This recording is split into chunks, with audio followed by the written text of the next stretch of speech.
The modern-day town of Cana is located very close to Nazareth, just about 5 miles or 8 kilometers away. However, some scholars say that the ruins on this hill in Khirbet Cana is the real Cana where Jesus performed the miracle of John chapter 2. Either way, both locations are relatively close, and it's likely that Jesus, growing up in Nazareth, would have known some of the people in Cana. Shortly after his baptism in the River Jordan, Jesus was back in the region and there was a wedding taking place, and Jesus, his disciples, and his mother were invited to attend.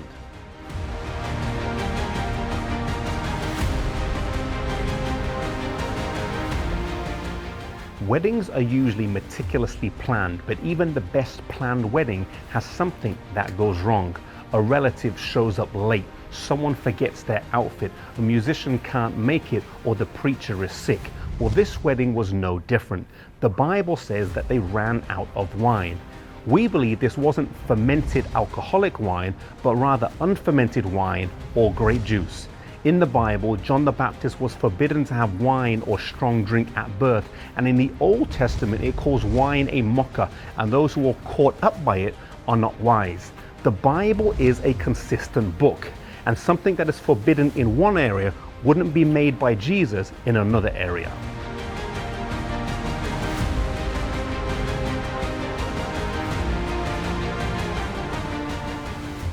In John 2 verse 6, the Bible says there were 6 water stone pots, each containing 20 to 30 gallons each. In total, this would have been 120 to 150 gallons. If this was fermented wine, then someone would have gotten completely drunk and most likely gone home and done something harmful. Jesus wouldn't make something in such large quantities that would make harmful behavior possible and easy. In Cana today, they have some stone pots that are reported to date back to a similar time period and be a similar size.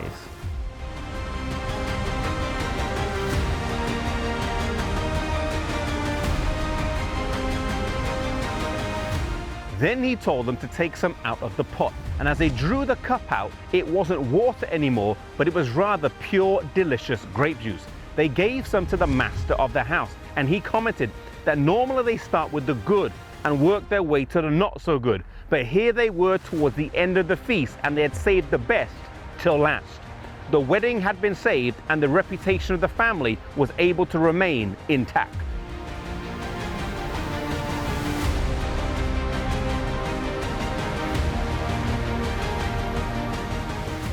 Here at this wedding, Jesus had mercy on this family, and his heart was touched by their relatively small problem in their hour of need. Jesus had compassion on them and helped them out during this time of trouble. Jesus has a special place in his heart for weddings. His ministry begins with one. The Bible in Revelation ends with one, and in Genesis with Adam and Eve, it begins with one. Not all of Jesus' miracles were to raise someone from the dead or to heal them from sickness. They weren't all to feed 5,000 people or to calm the seas. Here in this instance, that could be argued had relatively little bearing on the plan of salvation, Jesus helped out the family in their time of need. Jesus' heart is touched with our feelings, our stresses, and our worries. And you can know that whatever you're going through right now, whether it's something big or something small, you can cry out to Jesus and he will help you in your hour of need.